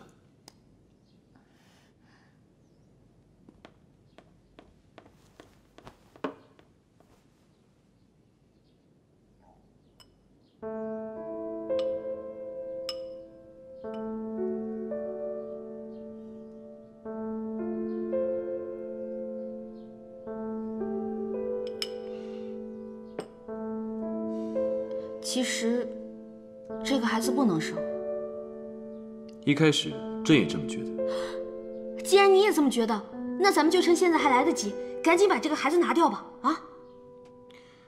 可当朕知道有了这个孩子的时候，心里竟然很欢喜。可是，这个孩子我生不了。这又是为何？上次你不是说你爱吃酸的，无酸不欢吗？现在怎么又不能生了？我这些都是为你好啊！这孩子生了会增加张家的势力，为了不让张家的势力过大，这个孩子还是不生为好。孩子和张家之间，朕当然会选择孩子。若你如此替朕放心不下张家，朕明天就扳倒他。哎，别闹！既然你不担心张家，你就不害怕我这个性子把你的孩子带坏了？若你担心的是这个，那大可不必。到时候会有奶妈替你看好孩子。皇上，我不能跟你生这个孩子。这么说，你是不想和朕共同生养一个孩子？这不是和谁生的问题，而是让我生孩子，我根本就没有那个功能，我接受不了。你可知道，你这话是大逆不道。生儿育女是你的责任，怎么能由你的意愿左右？一定要生吗？啊！你若是敢对这个孩子做什么，朕是不会放过你的。朕命你好生休养，不要胡思乱想，听明白了吗？哎呀！怎么了？我头疼。朕命御厨做了你最喜欢吃的榴莲粥，一会儿就送过来。我不想吃榴莲粥，我想吃鸭脖、鸭肠、鸭心、鸭锁骨。我头疼。哎呀！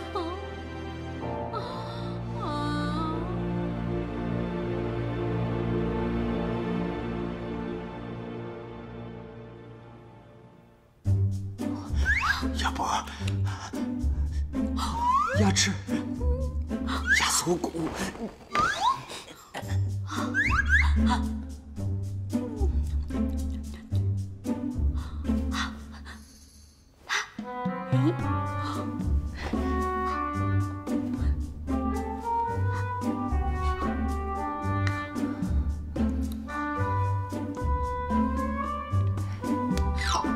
财神爷是谁？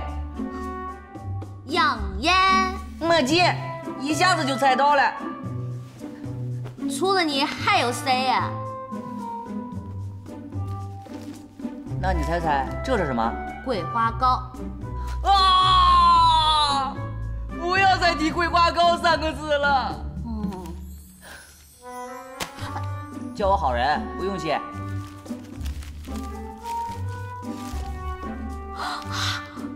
你怎么知道我想吃鸭脖子啊？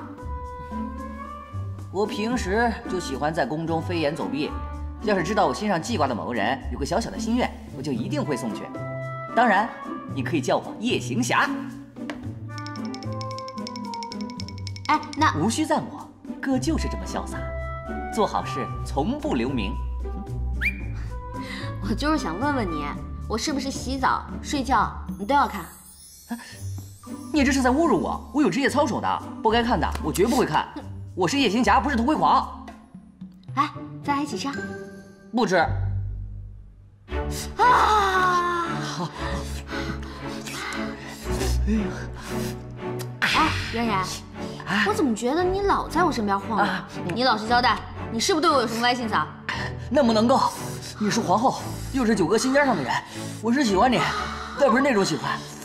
那你说说看，你是喜欢我的模样呢，还是喜欢我的内心呢？我当然喜欢你的内心啊，我可不是那种肤浅之人。那看来你是喜欢男人。鉴定完毕。姐姐，你说什么呢？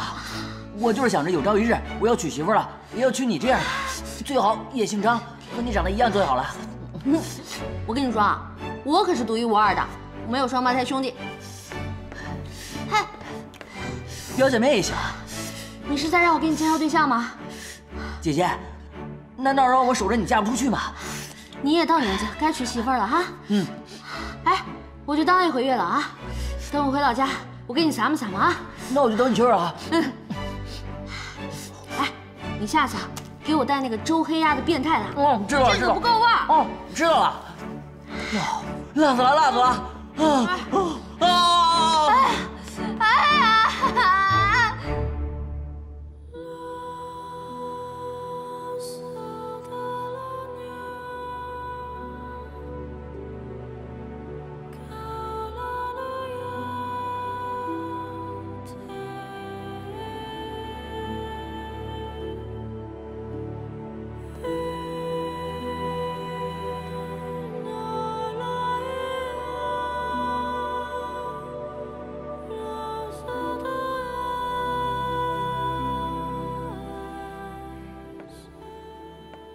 陛下多久没有看过妾身为您跳舞了？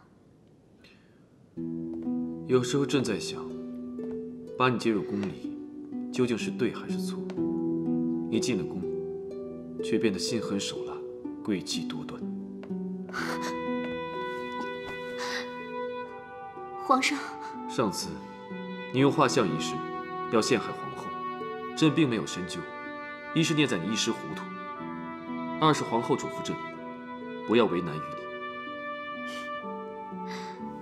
皇上竟是因为姐姐，才不责罚臣妾的。不然呢？妾身以为，皇上对我还有情，才会忍耐我的小性子。这已经不是你耍耍小性子那么简单的问题了。你居然谎称怀孕来欺骗朕！皇上夜宿皇后那里，妾身心里实在难受，才出此下策。那都是对您的一份爱、一份情才会这么做的。因为爱，你已经被私情迷了心智，做了那么多违背本心之事。你可知道，你现在这般对待自己，已不再惹人怜惜。皇上，你难道感觉不到我对你的爱了吗？你究竟还要利用这个爱字，做多少糊涂之事？朕一直不喜欢张氏从前的娇嫩，只觉得你比他更大度、明事理、善解人意。可真没想到，如今你们二人的性情倒像是颠倒了。皇上，皇上，从今往后，你愿住在这里也可，你想去别处也罢。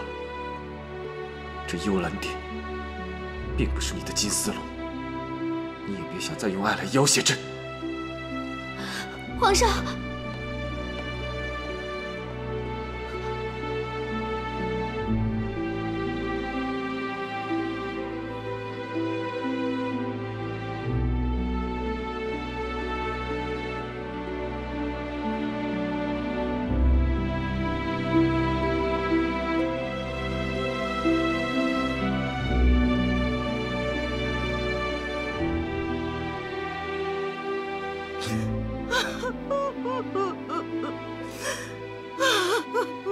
这些日子，娘一直吃斋念佛，求菩萨保佑娘娘。没想到，真是灵验了。鹏儿，你总算是熬出头了。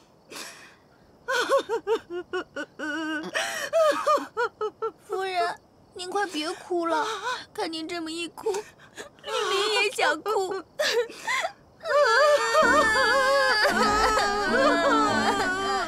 你俩能不哭了吗？这孩子真不该怀。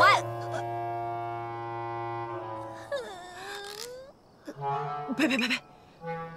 这娘娘是什么话呀？哎，怀孕这段期间，你可要抓紧了，千万别让别人钻了空子，尤其是那个江映月。亲娘啊，你跟我在一起，除了这个话题，还能不能跟我说点别的了？我这次把你找过来吧，就是想跟你说一件更重要的事情。你不是让为娘帮你出谋划策，看住皇上吗？你怎么满脑子阶级斗争啊？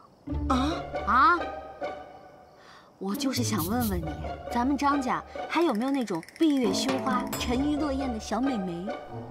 沉鱼落雁、闭月羞花，适合我。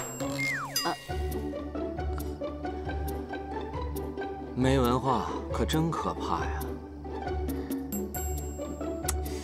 就是人见人爱、花见花开、车见车载的那种。哎呦，你叔父张玲家的姑娘张玲玲，也就是那姑娘，那长相还能与你媲美。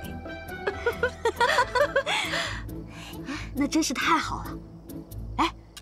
她可曾许配过婚事？还没有。这次把你找过来啊，就是想告诉你，我想给杨玉将军的儿子许配一门婚事。杨家跟咱们家也算是门当户对，您觉得呢？好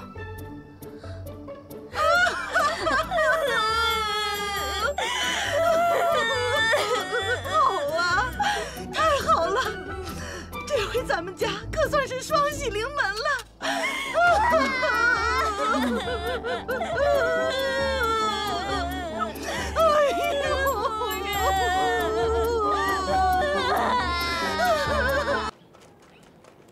你们几个放这儿吧。给皇后娘娘请安。给皇后娘娘请安。强公公，这什么意思啊？该不会是要把我赶出去？你们要易主了吧？回皇后娘娘，皇上是怕您孕期反应太大，怕您遭罪，想来兴圣宫陪您。您看，东西都拿来了。What？ 齐上要搬来兴圣宫来住？No！ 我坚决抵制。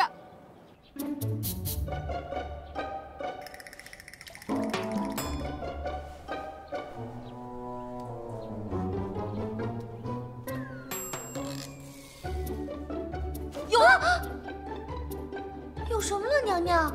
我刚才吃饭的时候就见您心神不宁的。我有办法让齐胜不来烦我了。娘娘，奴婢真是不明白了，皇上想对你好，你为何如此抵触呢？你还不了解我吗？我怎么跟一个男人睡在一起？可是，自古以来，夫妻睡在一起就是天经地义的呀。谁告诉你夫妻就得睡在一起？要是跟你睡在一起，我还愿意。他想都别想。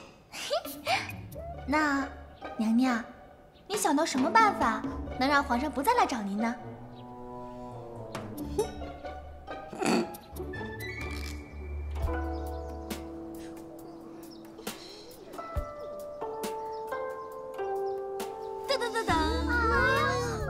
哎，别害怕，这个呀是我特地从马来给姐妹们运过来的榴莲。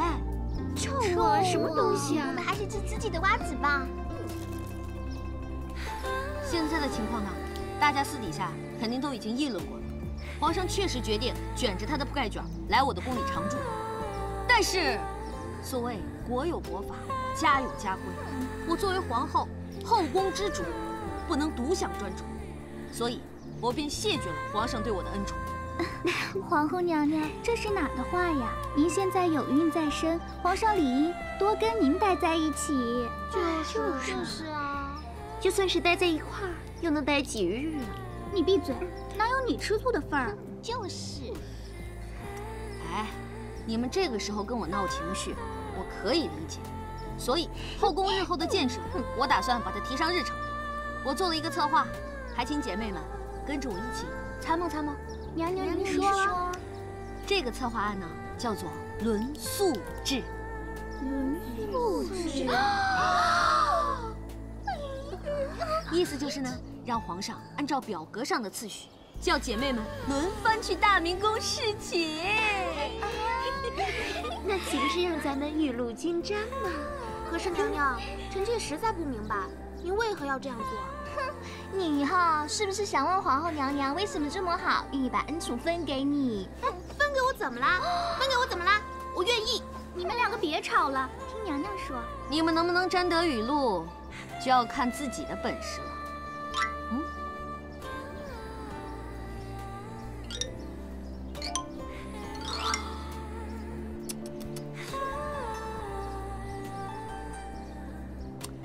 但是啊，这只是我的一面之词。皇上他又怎么能听我的话呢？姐妹们又有什么能力能得到皇上的圣宠呢？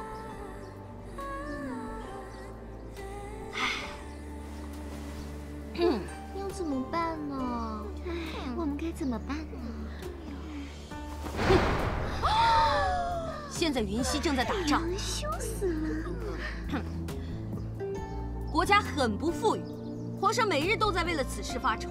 如果你们能让皇上高兴，忘记烦恼，他才能高枕无忧的叫你们去侍寝啊。可是娘娘，我们也不会打仗啊。就是啊，什么都不会。可你们能让皇上爽啊！哎，这个世界上很多东西都是用钱买不到的，但是如果能用钱买得到，你们为什么不交出你们的 money 呢？妈，银子。哦。现在战事吃紧，缺的就是军饷。你们只有让皇上排忧解难，皇上高兴了，还有什么事情不能满足你们呢？皇后娘娘，这个玉簪略表心意，我公主还有很多金银珠宝，我马上派人去拿。皇后娘娘，臣妾马上到宫里去取。我也命人准备东西去，我现在就去拿。哎，站住！我还没说完呢。哎，回来！站好了啊！站齐了，立正！我宣布，第1届后宫大会圆满结束。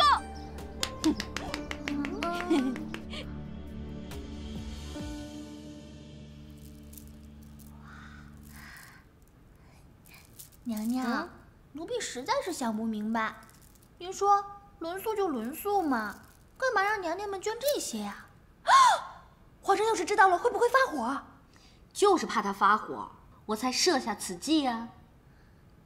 奴婢又不懂了，您说皇上那样子也不缺这些金银珠宝啊？礼不在贵重，关键是皇上见了嫔妃们送来的这些金银细软，我就不信他还肯拉下脸来伤了娘娘们的一片爱国之心。我这么做，就是想让他无法拒绝，骑虎难下。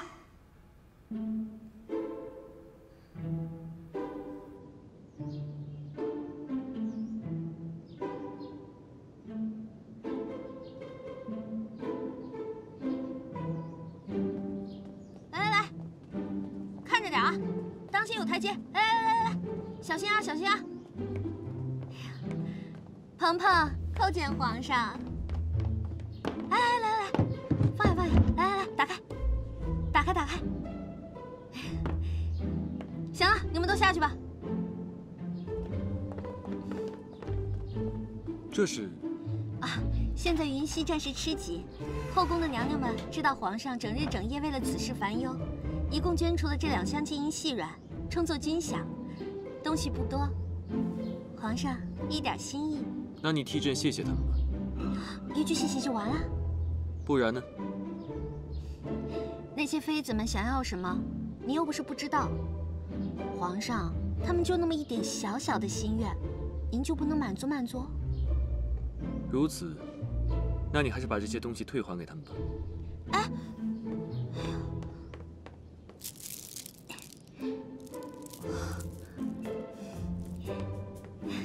这些东西啊，是还不回去了。我已经跟他们说好了，所以才来跟您商量一下轮宿的事儿。轮宿？皇上，我知道您是一个有节制的人，但是这后宫有名分的满打满算不过那几个人，咱们就排着来吧。一天安排一个人到大明宫去伺候皇上，再给您留几日休息的时间。咱们得把这个事情变成一个制度。是谁允许你这么做的？还不是鹏鹏体恤您，才想到这个万全之法。你这是关心朕，朕看你这是把朕给卖了吧？鹏鹏是出于一片好心呐。前些日子您差点就犯了专宠一人的禁忌，现在呢，既能亡羊补牢，又能解决君享的燃眉之急，换做任何一个男人都笑疯了。张鹏鹏，你做事要有个限度，小心收不了场。皇上要是不答应，那才叫收不了场呢。所谓吃人家的嘴短，拿人家的手软。你，皇上，臣妾觉得后宫的那些妃子们也挺不容易的，她们整日整夜的跑来我宫里闹。您说我这还怀着孕呢，我哪受得了呀？解铃还须系铃人，您就答应了吧。看在你怀孕的份上，朕就不跟你计较，此事便听你的。太好了，那我这就回去给他们报个信儿。